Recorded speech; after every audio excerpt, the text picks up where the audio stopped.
Olá, gente querida do coração verde e amarelo. Sou Cleiton Basso em mais um Jornal Foco do Brasil, compromisso com a verdade. Mais uma vez queremos saber de qual lugar maravilhoso do mundo ou do Brasil você está agora assistindo o Jornal Foco do Brasil. Participe do chat ao vivo, deixe o seu comentário, a sua opinião e veja se o sino de notificações está ativado para sempre receber nossas atualizações. Vamos agora às notícias desta edição. O presidente Jair Bolsonaro poderá ter uma ótima oportunidade de levar o que está sendo feito e anunciar novas e grandes medidas na defesa do meio ambiente, da Amazônia, do Pantanal, para surpreender os críticos internacionais. Poderia mesmo, gente, aproveitar a oportunidade para fazer grandes anúncios de novas e impactantes ações e deixar de antemão líderes internacionais calados. É que o presidente dos Estados Unidos, Joe Biden, convidou o presidente brasileiro Jair Bolsonaro para participar de uma cúpula global sobre mudança climática em abril, informou a Casa Branca no Twitter.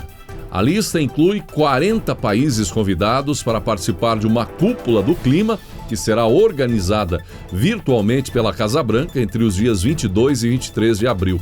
Biden convidou os líderes das maiores economias do mundo e da União Europeia para o evento.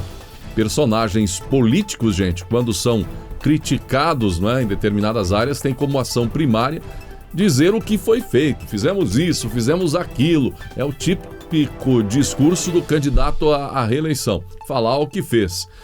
Enquanto a plateia quer ouvir o que pretende fazer, o que pode fazer, o que vai fazer. E para este caso, parece que mais importante do que falar o que foi feito seria anunciar novas medidas de preservação, de recuperação da floresta amazônica, das áreas afetadas eventualmente por incêndio, enfim, principalmente isso. E também demonstrar abertura para o diálogo, para o aceite de cooperação. Bem, criticou, alguém discursou lá, criticou, convida para ajudar. Mas sempre lembrando que quem manda aqui é o Brasil. É uma excelente oportunidade do presidente Bolsonaro anunciar novas e grandes medidas. Aliás, o presidente Bolsonaro deveria chamar a sua equipe e as lideranças do agro e discutir estratégias específicas e conjuntas sobre o que fazer em relação ao meio ambiente e o que falar nesse encontro. O agronegócio brasileiro é o alvo do mundo e precisa ser ouvido e precisa ser comprometido com a preservação ambiental. E certamente tem muitas cabeças pensantes no meio que podem ajudar a traçar preciosas estratégias e necessárias estratégias reais de preservação e que podem ser lançadas pelo Brasil neste encontro de líderes mundiais, surpreendendo o mundo, como diz Paulo Guedes. Aliás, a Casa Branca espera que a cúpula organizada no Dia da Terra seja utilizada por outros líderes mundiais como uma plataforma para anunciar metas mais ambiciosas para reduzir as emissões de carbono. Está dada a dica. Se for ir para um encontro apenas para fazer propaganda do que foi feito, isso e aquilo, não é o que a plateia e o público vai querer ouvir lá, não. O Brasil pode começar aí um reposicionamento estratégico em um dos pontos que mais tem sido atacado nos últimos anos e, sobretudo, no atual governo. E depois de tentar lacrar politicamente com o trabalho do Instituto Butantan, políticos do governo de São Paulo tomaram um susto, com quase um fiasco, considerado um fiasco por muitos. A informação do Hospital Monte Sinai de Nova York, que a Butanvac, anunciada pelo Instituto Butantan e pelo governo de São Paulo, sobretudo pelo lado do governo de São Paulo, com pompa de ser 100% brasileiro, teve a pesquisa, na verdade, desenvolvida nos Estados Unidos. Após a divulgação da informação na imprensa, o Instituto Butantan admitiu que utilizou tecnologia norte-americana para obter o vetor viral da Butanvac. O Instituto Butantan esclarece que a produção da Butanvac, primeira vacina anunciada como genuinamente brasileira contra o novo coronavírus, será 100% nacional. Mas para isso firmou parceria e tem a licença de uso e exploração de parte da tecnologia que foi desenvolvida nos Estados Unidos para obter o vírus. Olha, nenhum problema na explicação do Butantan, desde que funcione. Nós brasileiros queremos isso. A única coisa que é claramente há aí nesse anúncio, nisso tudo, é essa guerra política usando um trabalho de cientistas, técnicos, de um dos maiores laboratórios do mundo, que eu conheço desde pequeno, o Instituto Butantan, para tentar posicionar, usar esse trabalho para tentar posicionar João Dória como candidato a presidente da República. E assim a obsessão de Dória por marketing político prejudicou o anúncio de mais uma vacina. Algo bom, positivo, mas que fica manchado pela política. Manchado para ele, Dória, porque para nós pouco importa essa ladainha política. Foi tentar lacrar por cima de Bolsonaro com o anúncio, exagerou na fala do 100% nacional e tal, acabou fazendo fiasco. Como eles se preocupam, gente, antes de tudo, com o que vamos achar. E na maioria das vezes nós não estamos nem aí com o que eles dizem, falam. Queremos resultados. E aí enfiam os pés pelas mãos. Deveriam se preocupar mais em fazer muitas outras coisas que desejamos antes de pensar em tanto em eleição, em tanto marketing político. Lembra que falamos aqui? Fale 1 centímetro e prove 1 quilômetro, porque se fizer o contrário, terá sérios problemas de credibilidade. E, no fim das contas, enquanto quem trabalha de verdade são os cientistas técnicos do Butantan, que estão ajudando de fato o Brasil, porque antes de tudo o Instituto é brasileiro. Também a Fiocruz vai dando um show. A Fiocruz que recebeu neste sábado insumos para produzir mais 12 milhões de doses. E o Maduro foi suspenso, cancelado. O Facebook suspendeu a página do presidente venezuelano Nicolás Maduro por violar as políticas contra a divulgação de informações falsas sobre a Covid-19. Ele divulgou aquela famosa gota venezuelana. Devido a repetidas violações de nossas regras, também estamos congelando a página por 30 dias, durante os quais ela será somente leitura. Maduro está cancelado para novas postagens, dizem informações da companhia. O ditador venezuelano divulgou o que ele chama de gotas milagrosas, que são, na verdade, de um médico venezuelano do século XIX. Sabemos que há muitos municípios em situação muito crítica em função das restrições e também pela pandemia em si. Mas a situação de um município especificamente ganhou repercussão nacional e já vimos muito sobre esta cidade nos últimos dias, sobre o principal destino turístico religioso da América Latina, o município de Aparecida, em São Paulo. 170 quilômetros da capital paulista está Aparecida. Tornou-se um triste exemplo dos problemas econômicos, causados pela pandemia de Covid-19. Dependente dos milhares de fiéis que visitavam o Santuário Nacional de Nossa Senhora da Conceição Aparecida todos os anos, o município enfrenta a paralisação de quase todas as suas atividades. Segundo o prefeito Luiz Carlos de Siqueira, o Periquito, como é chamado, a cidade tem 36 mil habitantes. O município está com cerca de 70% de desempregados, gente. O medo da doença e as medidas restritivas adotadas para tentar conter a disseminação do novo coronavírus afastaram os turistas, levando cerca de 95% dos hotéis da cidade a suspender o funcionamento por tempo indeterminado e também a demitir funcionários. Muitos donos de estabelecimentos, inclusive, estão inseguros quanto à retomada das atividades dentro de algum tempo. O prefeito de Aparecida participou da cerimônia de entrega de cestas básicas a famílias em situação de vulnerabilidade, um evento que serviu também para o Ministério da Cidadania lançar, em parceria com o programa Pátria Voluntária, liderado pela primeira-dama Michele Bolsonaro, o projeto Brasil Fraterno.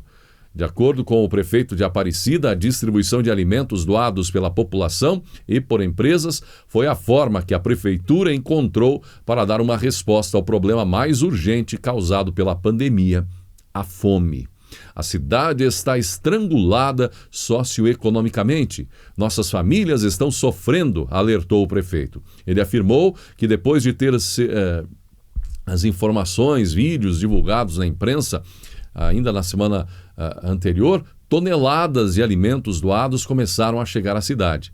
Só a Companhia de Entrepostos e Armazéns Gerais de São Paulo, a CEAGESP, a empresa pública federal, doou nesta semana 292 toneladas de frutas, verduras e legumes que começaram a ser distribuídos à população. A operação teve a colaboração de voluntários que separaram os alimentos e montaram as cestas. Nosso povo é generoso, tem compaixão. Foi com esse coração que o povo brasileiro começou a me ligar de todos os lugares, inclusive do exterior, querendo contribuir nesta hora de adversidade, afirmou o prefeito, que inclusive viajou nessa semana a Brasília em busca de apoio federal. A iniciativa contribuiu para a escolha de Aparecida, para o lançamento do projeto Brasil Fraterno. É um projeto também muito querido pela própria primeira-dama Michele Bolsonaro, que tem se dedicado ao Pátria Voluntária, e todos os demais que atuam na área do voluntariado. O presidente Jair Bolsonaro comentou em suas redes sociais: atendendo ao drama de Aparecida, São Paulo, conforme relatos do seu prefeito, o coronel Melo Araújo, diretor-presidente da CEAGESP, doa toneladas de alimentos à cidade. Nossos agradecimentos aos permissionários da CEAGESP e Pátria Voluntária pelas doações, bem como ao Exército Brasileiro na cooperação em transporte, postou o presidente Bolsonaro. Já envolvendo ações do Comitê de Enfrentamento à Pandemia, o presidente do Congresso Nacional, Rodrigo Pacheco, governadores de 23 estados e do Distrito Federal manifestaram preocupação em recompor o Orçamento Geral da União aprovado pelo Congresso, com quase 3 meses de atraso e com 43 bilhões de reais a menos que o aprovado para o ano passado. E os governadores querem mais dinheiro. Eles estão preocupados com condições de habilitação de novos leitos em hospitais para tratar casos de Covid-19 e querem que o governo federal mantenha a regra de 2020 para a habilitação, e pagamento de leitos de unidades de tratamento intensivo e clínicas. Além disso, querem garantir sustentabilidade no atendimento aos doentes internados na rede pública de saúde e com insumos, especialmente medicação para sedação e oxigênio para o tratamento de casos graves do novo coronavírus. Na parte social e econômica, os governadores pressionam para uma aprovação de novas parcelas do auxílio emergencial de valor diferente do que foi aprovado, R$ 600, mesmo valor pago pelo governo federal no início da pandemia no ano passado. Sobre essa demanda, o presidente do Congresso foi enfático: temos que trabalhar com a realidade que temos no Brasil, que, feliz ou infelizmente, é uma realidade que vai socorrer as pessoas, mas que não será, obviamente, aquilo que desejam ou desejavam os mais necessitados. Óbvio que todos nós gostaríamos de reeditar o que foi pago no ano passado, mas não será possível por causa da responsabilidade fiscal e do orçamento, explicou Pacheco. Ainda sobre o socorro financeiro, os governadores cobraram ajuda a estados e municípios mais atingidos pela pandemia. Os governadores estaduais trataram ainda de discussões sobre securitização e empréstimo para pagamento de precatórios. Em relação ao recém-criado Comitê Anti-Covid, com a participação de representantes dos 3 poderes da República, os governadores pediram que a coordenação técnica do grupo fique sob a responsabilidade do ministro da Saúde, Marcelo Queiroga, com decisões tomadas com base na ciência, não é? É o momento aí, a moda do momento é falar tudo com base na ciência. Quando a palavra ciência sai da boca de políticos, sabe o que eu ouço? Não é a ciência. A ciência que faz verdadeiros milagres salvando vidas. Quando ouço da boca de políticos, falta uma palavra para complementar. Eles dizem ciência, mas na verdade gostariam de dizer ciência política. É isso. Não haverá convergência sobre tudo, mas o importante é valorizarmos aquilo que convergimos e irmos para frente nisso. Naquilo que divergimos, temos mecanismos próprios de solução de conflitos, mas eu quero valorizar sempre a convergência. O que o Brasil precisa é de união, concluiu Pacheco. E ainda sobre Pacheco, ele levou ao presidente Bolsonaro mais pressão contra o ministro das Relações Exteriores, Ernesto Araújo. A manifestação ocorreu quando Bolsonaro esteve na residência oficial do presidente do Senado para uma visita de cortesia. Parlamentares governistas e de oposição, tanto da Câmara quanto do Senado, têm pressionado pela saída de Araújo da pasta, especialmente por causa das relações do Brasil com a China. Foi um dos principais assuntos da semana, essa pressão sobre o ministro Ernesto Araújo. Governadores também se manifestaram favoravelmente. A permanência ou a saída do ministro, qualquer que seja ele, inclusive do ministro de Relações Exteriores, é uma decisão que cabe ao presidente da República. O que nos cabe enquanto Senado Federal, Câmara dos Deputados, enquanto Parlamento, é cobrar ações, fiscalizar. Nós consideramos que a política externa do Brasil ainda está falha. Ela precisa ser corrigida, ela precisa melhorar a relação com os demais países, inclusive com a China, que é o maior parceiro comercial do Brasil, ressaltou Pacheco na conversa com Bolsonaro. O senador defendeu que, muito além de uma avaliação pessoal sobre o desempenho do ministro, é preciso falar de ideias, sobre propostas e comportamentos. O presidente Bolsonaro apenas ouviu e veremos o que pode ser feito. Com o ministro A ou B, o importante é que o ministério funcione, concluiu Pacheco. A declaração foi feita após Pacheco ter esse encontro virtual, durante 3 horas com governadores de 23 estados e do Distrito Federal. É clara a pressão. Inclusive, Arthur Lira teve contatos com autoridades chinesas durante a semana e também causou muita repercussão. O bafafá do fim de semana tem Xuxa como protagonista. A apresentadora Xuxa Meneghel se envolveu em mais uma polêmica ao participar de transmissão ao vivo da Assembleia Legislativa do Estado do Rio de Janeiro, comentando sobre testes de remédios, cosméticos e vacinas realizados em animais. Xuxa sugeriu que presidiários poderiam ajudar servindo de cobaias. Eu tenho um pensamento que pode parecer muito ruim para as pessoas, desumano. Na minha opinião, existem muitas pessoas que fizeram muitas coisas erradas e estão aí pagando pelos seus erros. Poderiam ajudar nesses casos, pelo menos serviriam para alguma coisa antes de morrer, para ajudar a salvar vidas. A apresentadora, que virou vegana e evita usar produtos testados em animais, ainda explicou seu posicionamento. Vai vir um pessoal dos direitos humanos e dizer que não, eles não podem ser usados. Mas acho que se são pessoas que estão provado que irão passar está provado que irão passar 60 anos na cadeia, 50 anos na cadeia e que irão morrer lá, acho que poderiam usar ao menos um pouco de suas vidas, da vida delas, para ajudar outras pessoas, concluiu Xuxa. A fala teve uma péssima repercussão nas redes sociais, onde Xuxa foi muito criticada pela militância esquerdista. A turma do PT, do PSOL, entre outros ativistas da esquerda, foi à loucura contra a Xuxa. Diante da repercussão, a apresentadora pediu desculpas. De acordo com dados veiculados pelo jornal Valor Econômico, a Globo Comunicação e Participações, maior grupo de mídia do Brasil, teve faturamento de 12,5 bilhões no ano passado. O montante representa queda de 11% no faturamento de 2019.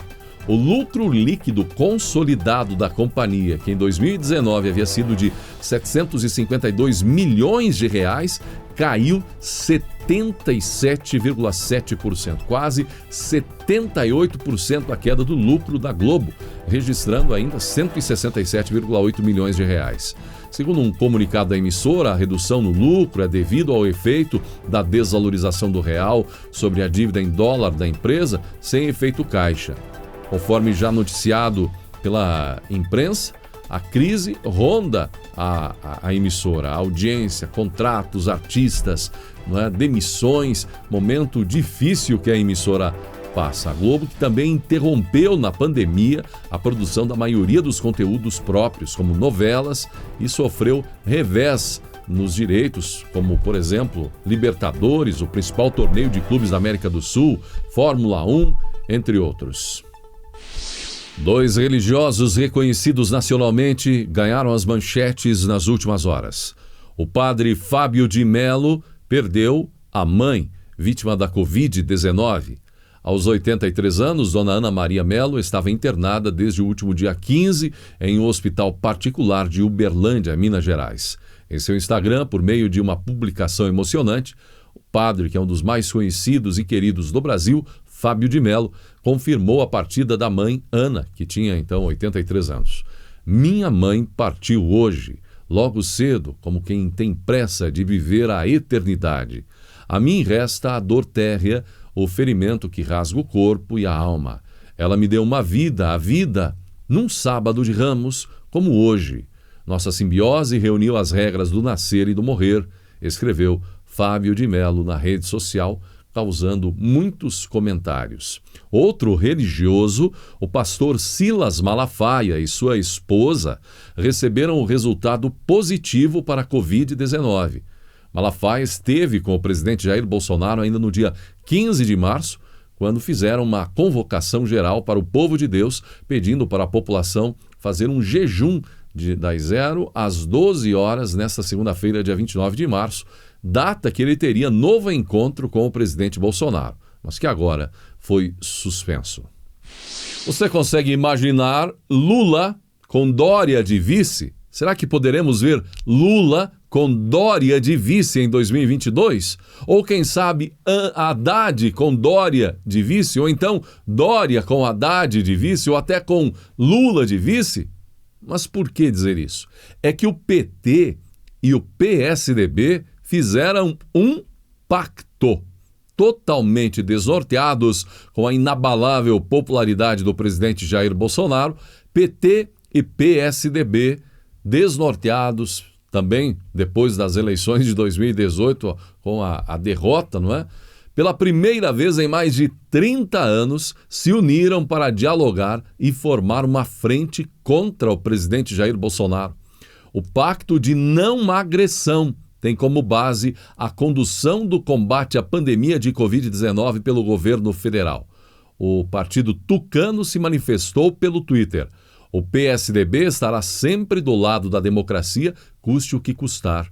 Do ponto de vista político-eleitoral, temos uma visão de mundo muito distinta do Partido dos Trabalhadores. Só radicais não dialogam. Necessário ao Brasil, diálogo não é sinônimo de aliança política. Quer dizer, uma união para se defenderem, não é?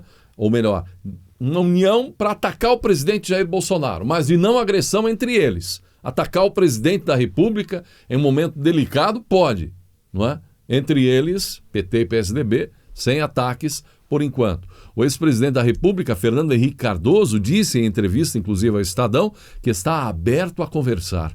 É preciso definir quem é o inimigo principal, como se eles já não tivessem essa definição, como se não fosse Bolsonaro. Como a gente ganha dele, disse FHC. Durante os últimos dias foi noticiado, inclusive, que o governador do Piauí seria o emissário de Lula para fazer com que as relações com o PSDB voltassem a estreitar. Quando falam em inimigos dessa forma, só deixam claro o desinteresse, que o Brasil saia bem desses tempos difíceis, pois Brasil bem é sinônimo de Bolsonaro bem, e isso é o que eles menos querem. E estão, inclusive, gente, com medo. O PSDB entrou com ação na Justiça para derrubar a Lei de Segurança Nacional. A legenda sustenta que essa lei atenta contra a liberdade de expressão, o Estado Democrático de Direito, o princípio da legalidade, o direito de reunião e a liberdade de associação. Em nota, a legenda informou ainda que a bancada tucana no Congresso pedirá urgência na aprovação de nova legislação que substitua a Lei de Segurança Nacional. Na ação ao Supremo, o partido chegou a pedir, caso a corte não conceda cautelar para assustar a eficácia da lei, que seja determinado ao Congresso que edite lei de defesa do Estado Democrático de Direito sob pena de suspensão da Lei de Segurança Nacional. Lei que está sendo amplamente debatida pela população brasileira e que muitos brasileiros, inclusive, comentam nas redes sociais, falam dela, enfim. Olha, existem mais 2 outros pedidos similares, acontecendo em um momento onde a população tem estado em alerta contra os ataques à democracia e ataques à autoridade do presidente Jair Bolsonaro, sobretudo porque medidas radicais foram tomadas pela Justiça contra ataques a si própria. Mas pouco ou nada foi feito quando os ataques foram ao presidente da República, levando recentemente o ministro da Justiça, André Mendonça, não é, a aumentar o uso da lei para abrir investigações contra críticos que acham que liberdade de expressão vale para eles quando atacam o presidente, mas não vale para os que apoiam o presidente e criticam as investidas contra a democracia e o presidencialismo.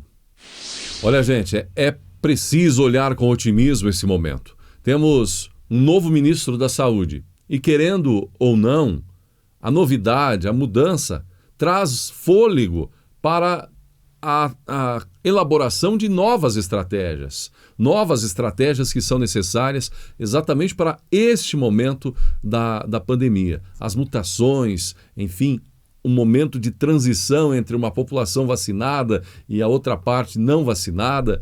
É um momento extremamente importante, difícil, é o pior momento da pandemia no cenário das contaminações e perdas, mas também é um momento mais importante onde finalmente autoridades contribuem com o presidente da República para somar esforços e unificar este país que foi dividido por decisões que delegaram a estados e municípios, praticamente deixando a União, o governo federal de lado na tomada de decisões. E assim o presidente Bolsonaro pode delegar, e acho que deve e deveria fazer isso, ao seu novo ministro, um momento de estratégia, de unificação entre o governo federal e os governos estaduais.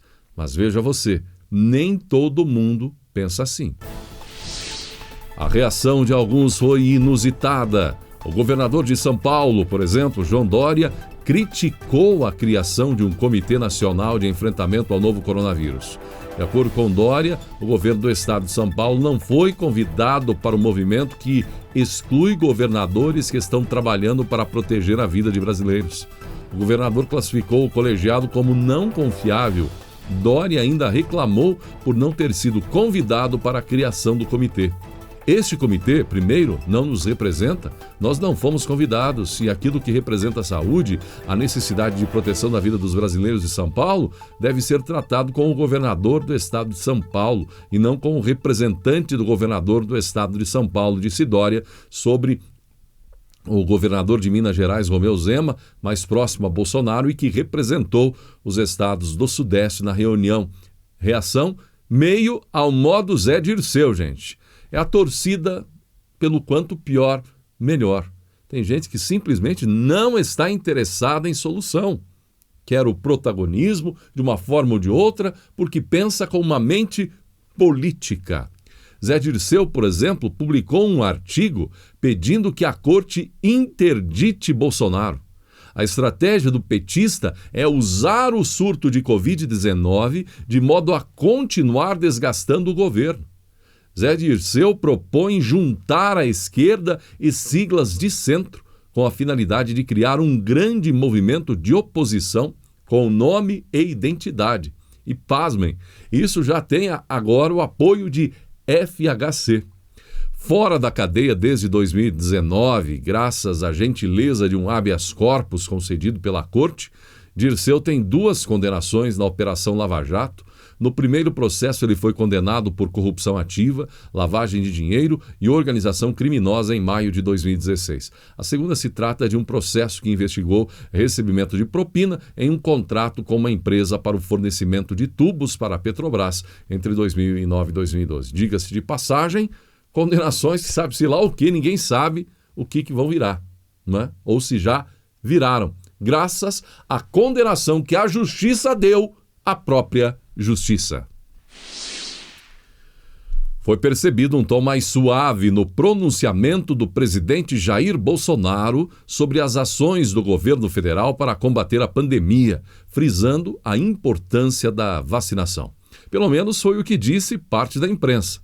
E, na verdade, foi uma fala objetiva, prestando contas das ações do governo e desmentindo algumas fake news num tom mais sereno. E o presidente foi enfático. Faremos de 2021 o ano da vacinação dos brasileiros, disse Bolsonaro. Agora, mesmo que Bolsonaro tivesse adotado essa postura desde o começo, seria criticado pela torcida do contra de qualquer forma. Como disse o jornalista Rodrigo Constantino, nada disso importa, porém, para essa ala militante da mídia que demoniza o presidente dia sim, dia também. Como se ele fosse o maior responsável pela pandemia e suas mortes, como se ele tivesse o poder de evitar cada óbito, ignorando o que se passa no restante do mundo. Se Bolsonaro falar que beber água é saudável, no dia seguinte a manchete do Estadão será sobre um caso de um sujeito que bebeu água demais e morreu. Se ele falar que pegar sol é importante, o Fantástico fará uma reportagem de 8 minutos sobre câncer de pele. Estamos nesse nível. É pura perseguição e politicagem, disse Constantino, que afirmou também que a mudança de tom do presidente é bem-vinda. E grande repercussão sobre o que disse o presidente do Conselho Federal de Medicina, Mauro Ribeiro. Ele criticou a Associação Médica Brasileira após a entidade recomendar o banimento de medicamentos usados contra a Covid-19. Em carta divulgada, a AMB disse que aqueles medicamentos, aqueles mais conhecidos, não têm eficácia científica comprovada no tratamento ou prevenção. Mas o presidente do Conselho Federal de Medicina discorda do posicionamento e afirma que essa AMB não tem legalidade para fazer recomendações desse tipo. E isso repercutiu muito. Disse ele: nós somos a maior entidade da medicina brasileira, é a maior entidade reguladora médica do mundo. A nossa responsabilidade é imensa. Mauro Ribeiro disse isso à Jovem Pan. Sobre a AMB, ele diz que a associação tem o respeito do Conselho Federal de Medicina, mas também diz o seguinte: quando eles dão uma opinião sobre um assunto, é uma opinião, um posicionamento, mas os médicos não têm que seguir aquilo que eles estão orientando, afirmou. Em seguida, o presidente do Conselho Federal de Medicina explicou que a instituição se pauta na ciência, mas que por ser uma doença nova, a ciência ainda não pode garantir se medidas como as paralisações gerais são realmente eficientes e declarar se o tratamento em estágio inicial não tem eficácia sobre a Covid-19. Onde está a grande contribuição da ciência? Questiona ele. E diz: no desenvolvimento das vacinas e no tratamento de pacientes críticos. Quanto à fase inicial da doença, por mais que as pessoas digam que existe consenso na literatura em relação ao lockdown, ele não existe. Em relação ao tratamento inicial, o que nós questionamos é essa história de que está estabelecido na literatura que o tratamento inicial não tem efeito contra a Covid-19 na fase inicial. Essa argumentação não é verdadeira. Existem trabalhos que mostram o benefício dessas opções na fase inicial da doença. Mas também existem outros que não mostram, disse Ribeiro, que afirma que o Conselho Federal da Medicina tem uma obrigação legal de analisar toda a literatura que sai no mundo sobre a doença. Para Mauro Ribeiro, gente, a situação da Covid-19 no Brasil é uma tragédia. Não é uma fala catastrofista. Em 1.500 anos de existência, nós nunca passamos por uma crise sanitária dessa dimensão, disse ele. O grande problema que nós temos é a politização em torno da pandemia. Essa pandemia, ela não mata no Brasil, ela mata no mundo. Mas, infelizmente, aqui no Brasil há uma insistência por parte da sociedade, por parte da mídia, de procurar culpados. O presidente do Conselho Federal de Medicina acredita que não há culpados. Nem o presidente Jair Bolsonaro, diz ele, nem os ministros que passaram pelo comando do Ministério da Saúde, nem o governador de São Paulo, João Dória, nem o prefeito de São Paulo, Bruno Covas. No momento, ele defende a união entre os entes federativos. A única saída que nós temos no momento, a mais plausível, é a vacinação. E o Conselho Federal de Medicina defende veementemente um programa de vacinação em massa no Brasil. E esse programa vai acontecer, porque tem muita coisa a ser enaltecida por parte do governo e por parte do ministro Eduardo Pazuello, que saiu do ministério sob pesadíssimas críticas, disse ele. As críticas são válidas, nós mesmos criticamos bastante, tanto o Ministério quanto o presidente, mas nós não procuramos culpados, nós procuramos contribuir com os governos dentro das nossas competências legais, explicou o presidente do Conselho Federal de Medicina. Segundo Ribeiro, o CFM procura analisar o que acontece no mundo e o que acontece no Brasil. Procuramos encaminhar juntos aos responsáveis e dar sugestões que possam ajudar a população brasileira a vencer esse terrível adversário que nós temos hoje, justificou ele. Nós não temos precedentes na história. A única coisa que aconteceu parecido foi a gripe espanhola há mais de 100 anos. É a primeira vez na história do Brasil que nos deparamos com um inimigo tão forte quanto a Covid-19, concluiu ele. Um pronunciamento extremamente importante, esclarecedor e que deveria calar a boca de muitos que estão aí torcendo pelo quanto pior, melhor e em busca de colocar toda a culpa de uma pandemia mundial nas costas do presidente do Brasil. E depois de uma rápida lua de mel entre os presidentes da Câmara, Arthur Lira, e do Senado, Rodrigo Pacheco, estamos vendo tempos de ruídos.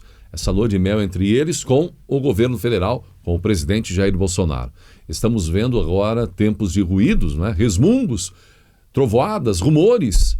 Muita gente não gostou do posicionamento favorável de Arthur Lira, por exemplo, ao cancelamento da Lava Jato, e outros da pressão do Senado contra o ministro Ernesto Araújo. E forte ruído causou mais um fato. Enquanto o orçamento do ano só é aprovado quando estamos prestes a entrar em abril, o parlamento tem mesmo muito tempo. Tempo para picuinhas, como discutir se um assessor do governo fez ou não fez um gesto com as mãos. O festival de bobagem barra maldade para atacar o presidente e seus apoiadores no Brasil é uma coisa medonha, chega a ser ridícula, nojenta.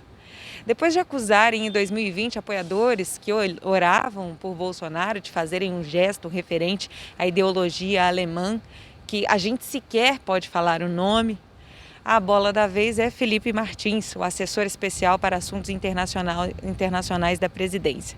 Ele está sendo acusado de ter feito um gesto em apologia ao supremacismo branco, enquanto Rodrigo Pacheco, do DEM, presidente do Senado, discursava. Em mensagens nas redes sociais, Martins explicou que só estava ajeitando a lapela do terno. O senador Randolfo Rodrigues, do Rede, do Amapá, líder da oposição, pediu a retirada imediata de Martins das dependências do Senado e que ele fosse autuado pela Polícia Legislativa. Horas mais tarde, o deputado federal Alencar Santana Braga, do PT de São Paulo, anunciou que iria denunciar o assessor internacional do presidente Jair Bolsonaro por apologia ao nazi. Vamos dar uma enrolada aqui para concluir a palavra ismo. Escreveu Alencar: assessor de Bolsonaro fez no Senado um gesto que é apontado pela Liga Antidifamação como símbolo do White Power, ideologia afim do nazi, blá blá blá. Também pela rede social, Martins respondeu: aviso aos palhaços que desejam emplacar a tese de que eu, um judeu, sou simpático ao supremacismo branco. Em suas mentes doentias enxergam um gesto autoritário numa imagem que me mostra ajeitando a lapela do meu terno. Serão processados e responsabilizados um a um, escreveu o assessor.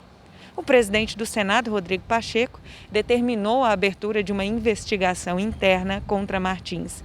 Além da primeira interpretação, que já falamos aqui, outros senadores consideraram o gesto obsceno. obsceno? Obsceno é a sacanagem que boa parte da classe política faz com o povo brasileiro todo santo dia. Ninguém reclama. Obsceno é, e posso aqui acrescentar a primeira interpretação, e a politicagem asquerosa que estão fazendo contra o país sem medir consequências apenas para conseguir o poder e satisfazer interesses próprios. Abre o olho, Brasil. Vamos ficar de olho nessas obscenidades que ocorrem de poderosos que estão nem aí para o povo. O negócio é só interpretar ali uma figura muito bonitinha que luta contra inimigos imaginários, mas na realidade o que está fazendo é oprimir o povo, acabar com o país porque estão com saudade, estão com abstinência de meter a mão no dinheiro, no bolso do povo brasileiro. De Brasília, Andréia Luiza Matias. Gente, e sobre isso parte da imprensa especulou sobre o afastamento do assessor. E foi mais longe. Disse que o presidente Bolsonaro, estaria procurando um substituto para o ministro Ernesto Araújo, que estaria na pressão. Pelo menos é o que repercutiu sobre alguns políticos querendo a cabeça de Ernesto Araújo. Nas redes sociais, Ernesto Araújo tem forte apoio dos que estão em sintonia com o governo, pois significa um nome conservador, e justamente por isso a pressão contra ele estaria aumentando. E sobre parlamentares, o presidente Jair Bolsonaro disse que não tem problema nenhum entre ele e o presidente da Câmara, Arthur Lira, depois de ruídos causados pelo discurso de Arthur Lira na Câmara, quando ele afirmou que os remédios políticos no Congresso contra a espiral de erros no combate à pandemia são conhecidos, amargos e alguns fatais. Ele não mencionou o eventual processo de impeachment do presidente, mas a fala foi bem explorada, aproveitada pela mídia da desinformação e pela oposição. O presidente Bolsonaro, por sua vez, disse: "Nunca teve nada errado entre nós", disse Bolsonaro após um encontro entre ele e Arthur Lira no Palácio do Planalto, em Brasília. Em até 3 meses, o presidente Jair Bolsonaro deve bater o martelo e definir sua segunda indicação ao Supremo Tribunal Federal para a vaga do ministro Marco Aurélio Mello. Desde que indicou Cássio Nunes Marques para a primeira vaga aberta em novembro de 2020, Bolsonaro se debruçou e é questionado sobre os nomes, E tem quase uma dezena de nomes, dos quais boa parte permanece sob análise e assim deve continuar a análise do presidente. Contudo, a maior possibilidade é de Bolsonaro optar por um jurista evangélico. No governo, a informação predominante é de que Bolsonaro cumprirá a promessa feita em 2019, agora, quando disse que indicaria alguém terrivelmente evangélico para a corte. Por isso, 3 nomes aparecem com boas chances: o do ministro da Justiça e Segurança Pública, presbiteriano André Mendonça, o do presidente do Superior Tribunal de Justiça, o adventista Humberto Martins, e o desembargador do Tribunal Regional Federal da 2ª Região, o batista William Douglas. Segundo o jornal Gazeta do Povo do estado do Paraná, a previsão é que Bolsonaro apresente o nome até 12 de junho, exato um mês antes do ministro Marco Aurélio completar 75 anos e atingir a idade de aposentadoria compulsória. Um dos motivos para a indicação de um quadro evangélico à corte é, evidentemente, o cumprimento da promessa feita por Bolsonaro. É aguardado, inclusive, pelo setor evangélico do país esse cumprimento, e também pelo alinhamento ideológico com o setor evangélico, o setor conservador. E sabe aquele deputado que propôs cortar 50% dos salários de políticos e de cargos comissionados para ajudar a pagar o auxílio emergencial? O deputado paranaense Boca Aberta? Pois é, o Conselho de Ética da Câmara quer cassar o mandato dele. E isso foi parar na Comissão de Constituição e Justiça da Câmara, que analisa ali um recurso do deputado Boca Aberta contra esse afastamento, essa cassação, do mandato. Mas para atrapalhar o governo e paralisar a comissão sobre outros assuntos importantes, a oposição está fazendo um festival de atrapalhos nesta questão aí do deputado Boca Aberta. Em reunião marcada por muito embate e intensa obstrução promovida por partidos que se opõem ao governo federal, a Comissão de Constituição e Justiça da Câmara dos Deputados, a CCJ, não votou recurso do deputado Boca Aberta contra a decisão do Conselho de Ética pela suspensão de seu mandato. O recurso tranca a pauta e a comissão não pode avançar em outros assuntos, enquanto não votar a matéria. Ao longo de toda a reunião, partidos de oposição, eles obstruíram os trabalhos com a apresentação de questões de ordem, assim como requerimentos e discursos com o objetivo de adiar a votação. A obstrução não tem como alvo o recurso do deputado Boca Aberta em si, mas tentar impedir que a CCJ avance em outras propostas após a votação do recurso que tranca a pauta do colegiado. A principal proposta que a oposição tenta impedir é a reforma administrativa, a PEC 32/20, que, entre outros pontos, restringe a estabilidade no serviço público e cria 5 tipos de vínculos com o Estado. Quando a análise do recurso de Boca Aberta for concluída, está prevista a votação de uma série de requerimentos para a realização de audiência pública sobre a proposta. A deputada Fernanda Melchiona, do PSOL do Rio Grande do Sul, cobrou análise de propostas relacionadas à pandemia. Mas para o relator da reforma administrativa, deputado Darcy de Matos, a oposição não está interessada em votar. Ele disse: afirmam categoricamente que é preciso votar pautas de combate à pandemia e, no mesmo instante, ao mesmo tempo, apresentam requerimento por adiamento da votação do recurso do deputado Boca Aberta por 2 sessões, sabendo que esse recurso tranca a pauta. Então, a oposição quer votar questões importantes para o Brasil ou não? A presidente da CCJ, a deputada Bia Kicis, afirmou que ainda não há propostas sobre a Covid-19 prontas para a pauta da comissão e que um levantamento está sendo feito e com prioridade total a qualquer assunto relacionado justamente ao coronavírus. Fechando a confusão do dia, na próxima semana a CCJ poderá concluir a análise do recurso do deputado Boca Aberta. O parlamentar teve a suspensão do mandato por 6 meses, aprovada no Conselho de Ética em dezembro de 2019. Mas essa suspensão ainda depende de confirmação pelo plenário e o parlamentar recorreu à CCJ, que não funcionou no ano passado por causa da pandemia. Concluído esse caso, a CCJ se libera para começar a tratar da reforma administrativa. Eu fico, na realidade, de boca aberta com tanta obstrução, tantas confusões aqui, no nosso Congresso Nacional. De Brasília, Fábio Santos. Gente, ainda sobre essa de reduzir salário de políticos, repercute uma outra notícia. Em entrevista à imprensa, o procurador do estado do Rio Grande do Norte, Luiz Marcelo Cavalcante de Souza, comentou a ideia para que os servidores públicos doem 5% da renda para viabilizar um auxílio emergencial de R$3.000 para os mais afetados pela pandemia de Covid-19. Cavalcante argumentou que atualmente o Brasil tem 12 milhões de servidores de todas as esferas que consomem 13% do PIB do país, enquanto 6% são destinados à educação e 3% para a saúde. A ideia ganhou repercussão após o procurador fazer uma publicação nas redes sociais. Ele fez até conta sobre isso.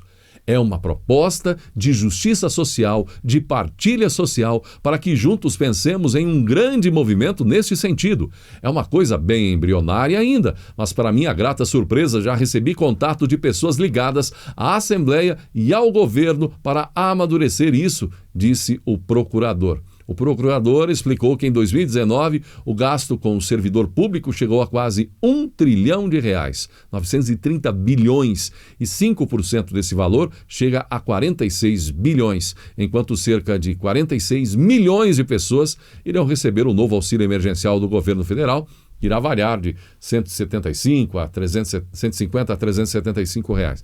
Cavalcante disse que se fosse descontado esse valor por 3 meses, 5% do salário, daria o auxílio de R$3.000.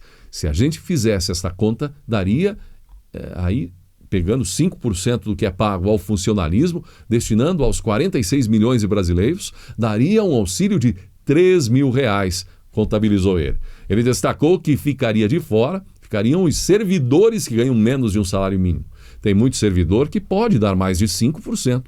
Eu não consigo nem ver isso como um altruísmo, porque é muito pouco mesmo. Lancei essa ideia para ver se ganha corpo, para mobilizar todo mundo, pontuou ele. Bom, vimos nesses últimos dias também que uma juíza reclamou, insinuando que hoje em dia o salário dos juízes é quase de passar fome. Então, descontar 5% por uns 3 meses nos salários aí de quem ganha 25, 30, 40 mil reais por mês, iria piorar essa situação que a magistrada relatou, não é? Então, teríamos certamente problemas com eles ainda. Não aceitariam nunca. Como os políticos fazem, não é? Fazem de conta que não ouvem essa proposta de reduzir 50% dos seus próprios salários. Chama a proposta de demagógica, e no Brasil é claro que é demagógica, porque é uma proposta impossível. Mas o povo brasileiro adorou, gente, ambas as ideias. Você aprova? E agora um procurador do TCU diz que o TCU pode afastar o presidente por dano às contas públicas. Caso ocorra dano às contas públicas, é possível o afastamento de um presidente. E então, os governadores também agora estão pedindo para que o Congresso eleve o valor do auxílio emergencial para R$600. O jornalista Alexandre Garcia questionou isso. Entre os 16 chefes de Estado que assinaram, estão os que mais fizeram isolamento social. Primeiro, eles impedem que as pessoas trabalhem. Depois, querem que o governo federal dê o dinheiro para sustentar essas pessoas. Assim fica fácil. Eu sugeriria que o governador do Rio Grande do Sul criasse, com a verba do Tesouro do Estado, um auxílio local para completar os R$600. Porque quem está pagando esse auxílio somos nós, contribuintes. Porque o dinheiro não vem de Marte e nem da impressão aleatória de moeda. Ou o governo federal pega empréstimos, emitindo papéis, ou aumenta os impostos para sustentar mais uma rodada do benefício, disse Alexandre Garcia. E então o presidente Bolsonaro faz o quê, gente? Atende ao pedido dos governadores que querem garantir mais dinheiro nos cofres, porque no final é isso que representa o auxílio emergencial para a arrecadação de estados e municípios? Ou será que, na verdade, eles só estão pensando mesmo nas pessoas que vão receber o auxílio e de repente, o presidente atendendo isso, poderia se ferrar, se lascar, como o Tribunal de Contas da União, que diz que pode afastá-lo por dano às contas públicas? Já na maioria dos estados e municípios, vimos que eles terminaram 2020 com mais dinheiro em caixa do que em tempos anteriores. O ministro da Economia, Paulo Guedes, em entrevista à TV Senado, fez referência ao enfrentamento da crise econômica e disse que o sacrifício já foi pago quando congelamos os salários ano passado. Segundo ele, a vitória deste ano já foi conquistada com o congelamento de salários dos 3 níveis de governo federal, estadual e municipal por 3 anos. Aí o Guedes tem uma resposta até a essa proposta, não é? E 5% do salário de servidores públicos, que esse procurador opinou. Na verdade, o servidor público está já dando uma grande contribuição, é o que acaba de dizer Paulo Guedes. Diz ele mais: novamente, defendo a vacinação em massa da população. Guedes afirmou que o Brasil enfrentou com sucesso a primeira guerra contra a pandemia e agora começa a se recuperar com a arrecadação recorde de 127,7 bilhões de reais em fevereiro, somando 300 bilhões no bimestre. Além disso, ele ressaltou que a atividade econômica está voltando, com 260 mil novos empregos criados. Guedes demonstrou preocupação com a segunda onda da pandemia do novo coronavírus. A desorganização da economia seria um golpe mortal no país.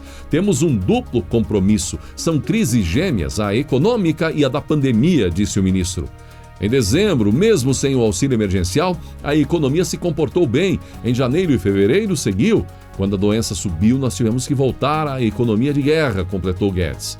Para liberar recursos para o auxílio emergencial, Guedes afirma que interferiria no orçamento para 2021. A PEC de guerra já é conhecida pelo Congresso e pode ser aprovada mais rápido, permitindo o pagamento do benefício e deixando um protocolo para crises futuras, disse ele. A opção do invisível era muito cruel, também alertou Guedes.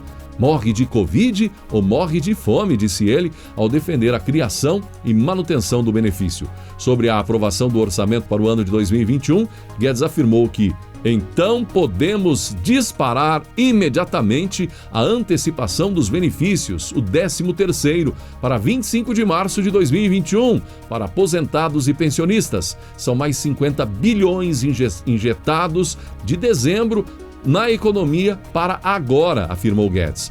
O ministro também defendeu a indexação de recursos do orçamento. Descarimbamos o dinheiro para a saúde. 8,5% do PIB foi destinado para a saúde. Não faltaram recursos, disse Guedes. Ele enxerga melhoras no enfrentamento da crise, citando o diferimento dos impostos do Simples Nacional para pequenas e médias empresas, anunciado agora. O recolhimento de tributos fica suspenso para abril, maio e junho, gerando 27 bilhões em recursos. Além disso, Guedes defendeu paralisações em certos locais para desacelerar o vírus e a vacinação para acelerar a imunização.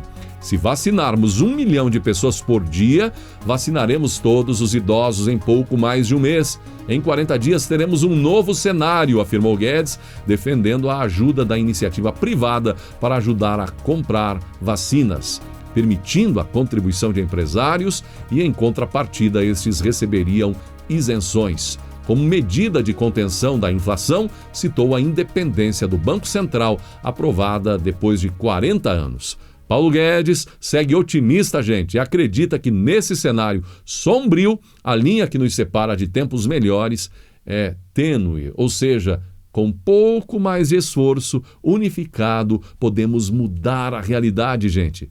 Resta saber se é isso que a torcida do contra quer. Brasil, a que ponto chegamos? Onde criminosos são soltos e os que tentaram fazer justiça clamada pela maioria do povo brasileiro, podem ir parar na cadeia. Procuradores que fizeram parte da força-tarefa da Lava Jato disseram que temem ser alvo de buscas ou de ordem de prisão no âmbito do inquérito instituído pelo presidente do STJ, Humberto Martins, para apurar suposta tentativa de intimidação e investigação, considerada ilegal, da força-tarefa de ministros da Corte. A investigação a ministros da Corte.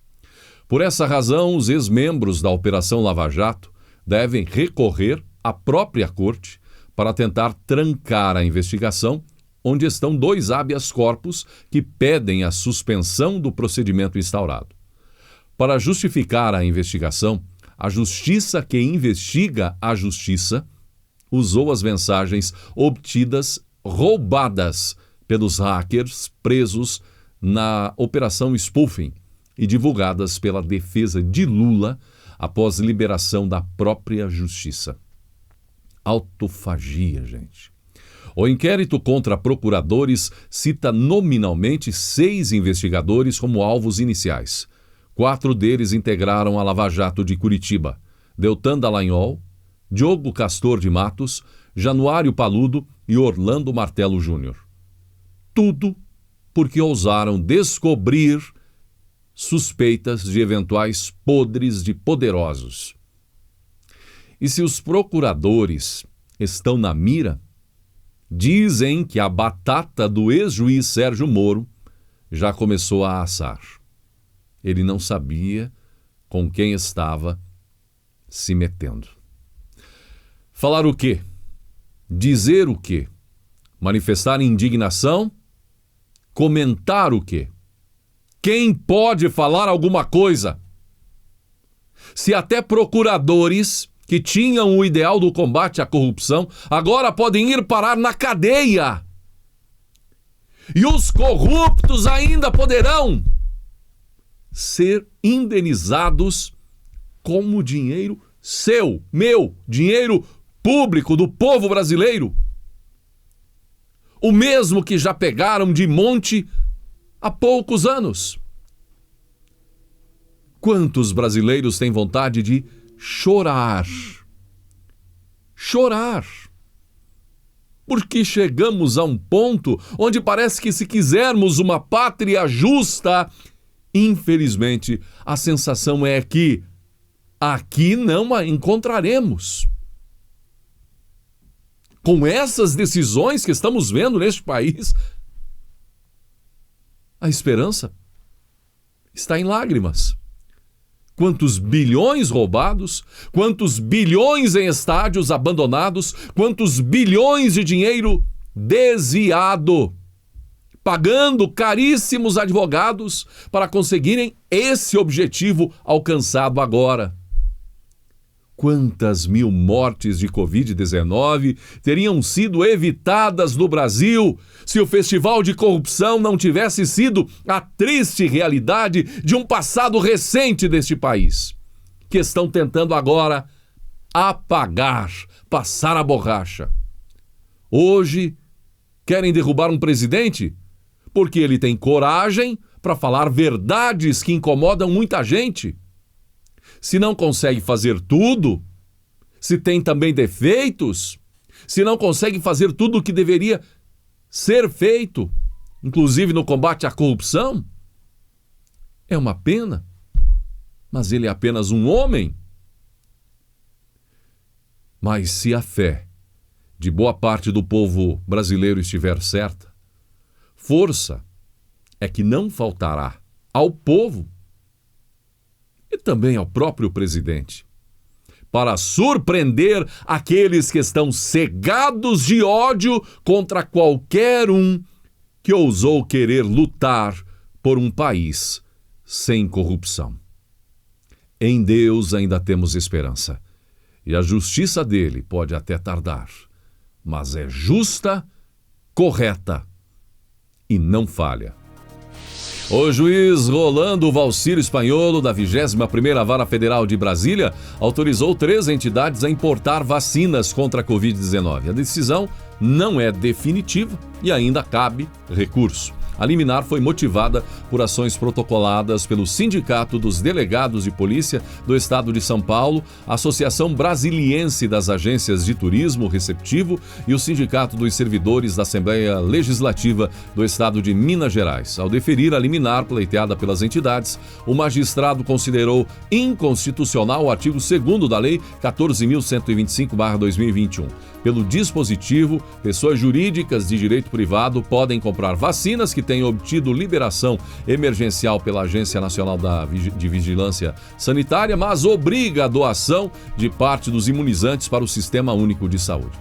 Perceba-se que não se trata de furar fila, de quebrar ordem de preferência na aplicação das vacinas adquiridas pelo poder público.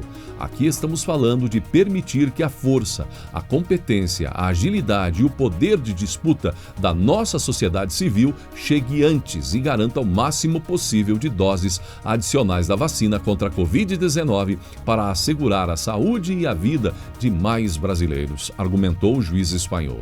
No início do mês, porém, o mesmo juiz também autorizou o Sindicato dos Motoristas Autônomos de Transportes Privado Individual por aplicativos do Distrito Federal a adquirir vacinas. Mas, em seguida, a decisão foi derrubada pelo Tribunal Regional Federal da Primeira Região.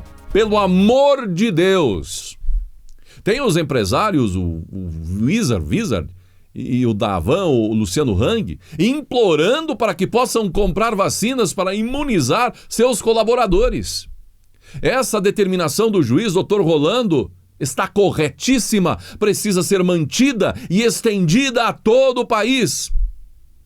É apenas um claro exemplo da burocracia brasileira. Se as empresas já acham e têm dinheiro para imunizar seus colaboradores, e se de onde vão adquirir as doses não atrapalhe o fornecimento ao SUS, deixe que comprem. É o óbvio, é o lógico.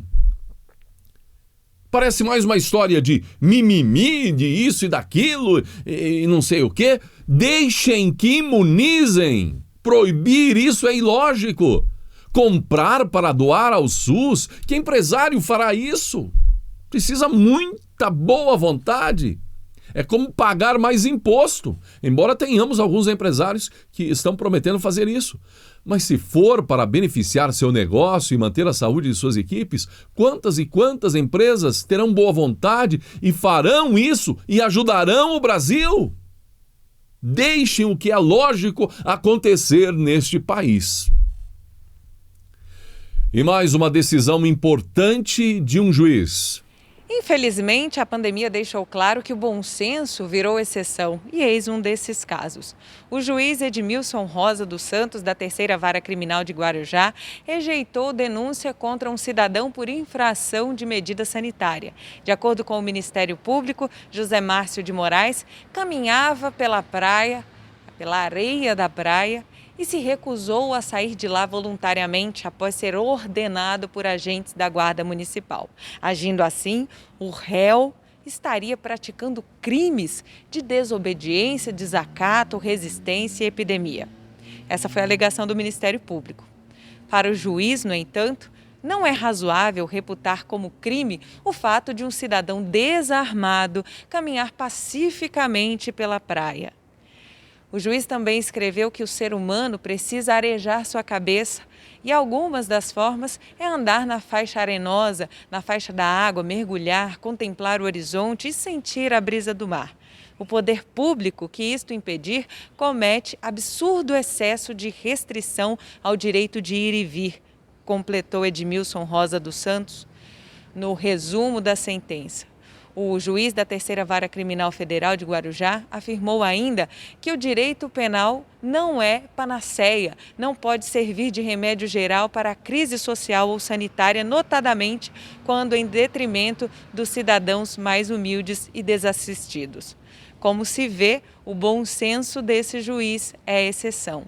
Pior é que a gente ainda tem que agradecer, já que boa parte daqueles que detêm algum tipo de poder sobre a população está se lixando para a dor de quem vive o medo, em alguns casos a perda de algum ente querido, a perda de seus meios de subsistência e a perda da liberdade.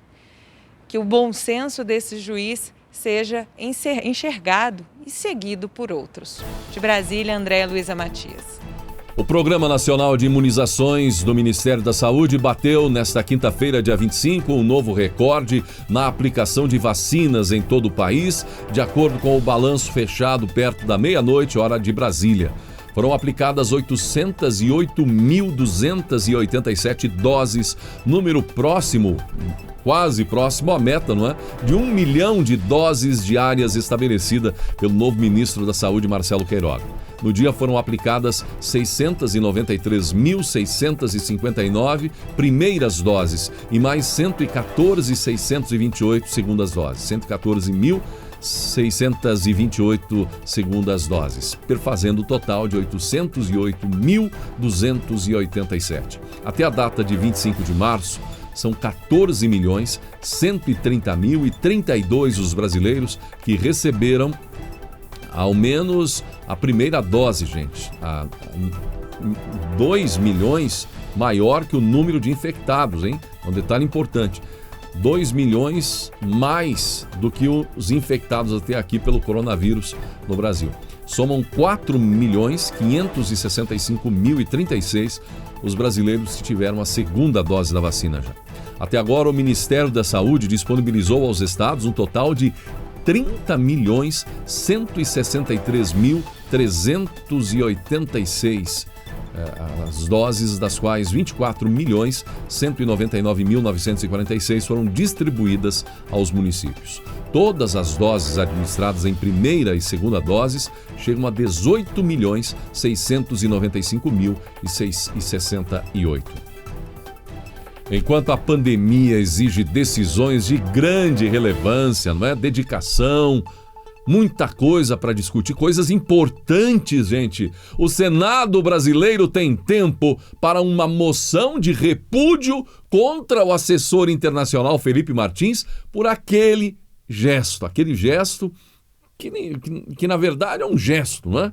Mas que foi pego através de uma máquina, uma foto, uma filmadora, enfim, e aquilo alguém detectou e repercutiu para fazer pressão até mesmo no ministro chanceler Ernesto Araújo. O que foi, o que deixou de ser, pouco importa, gente. Temos assuntos muito maiores, mais relevantes a serem discutidos. Veja.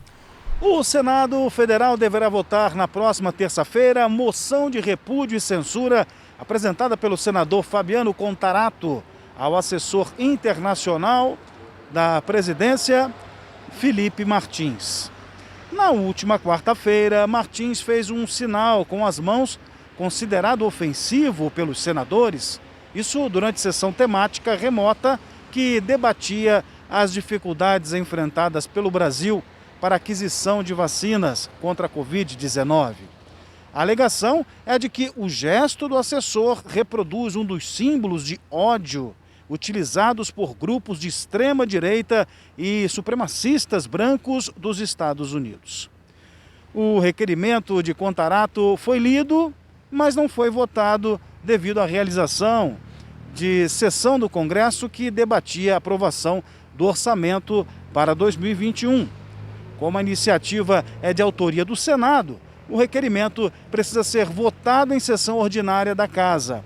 O sinal feito por Felipe Martins foi denunciado pelo senador Randolfo Rodrigues, que alertou o presidente do Senado, Rodrigo Pacheco, sobre a ocorrência. Foi até muito contundente com isso. Martins estava acompanhando o ministro das Relações Exteriores, Ernesto Araújo, na sala de transmissão da sessão. O ministro havia sido chamado para falar das ações da pasta na compra de vacinas contra o coronavírus. Pois bem, o assessor permaneceu na sala até o fim do debate, embora Randolfo Rodrigues, muito nervoso, tenha solicitado a expulsão de Martins das dependências da casa. Após o debate, Rodrigo Pacheco determinou à Secretaria-Geral da Mesa que apure o suposto gesto obsceno feito por Felipe Martins. As informações colhidas serão encaminhadas à Polícia Legislativa do Senado. Por meio de uma rede social, ele disse que estava somente ajeitando a lapela do terno. Em seu requerimento de repúdio e censura, Contarato considera o comportamento de Felipe Martins inadequado e desrespeitoso. O líder do governo, senador Fernando Bezerra, ele observou que o resultado das investigações da mesa do Senado já deverá ser de conhecimento público até a votação desse requerimento. Os ânimos se exaltaram e muito, a ponto do senador Jacques Wagner dizer que Martins é um marginal, um meliante travestido de assessor, autor de gestos indecorosos, de intolerância, de tese atualmente ultrapassada. Agora, cá entre nós, o senador também, ele falou tudo isso e mostrou que são acusações da parte dele muito fortes em relação ao acusado, aí, ao Felipe. E com certeza isso vai render também embates aqui dentro do Senado Federal. Esperemos agora o próximo capítulo para a próxima semana. Gente, vão cuidar do que é importante, senhores senadores. Depois reclamam das críticas à imagem de instituições. Mas tem tempo. Olha o blá blá blá que virou esse assunto. O que isso muda para você, brasileiro?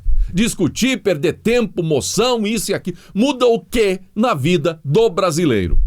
Enquanto isso, quantos mil recebem por minuto esses senhores que têm tempo para fazer essa espécie de discussão?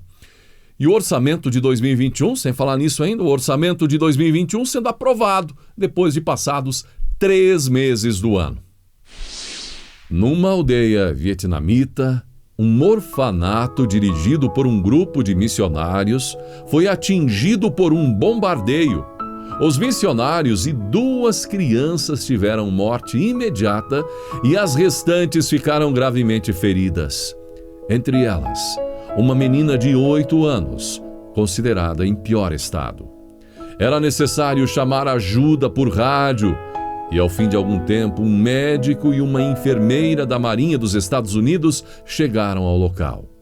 Teriam que agir rapidamente, senão a menina morreria devido aos traumatismos e à perda de sangue. Era urgente fazer uma transfusão. Mas como?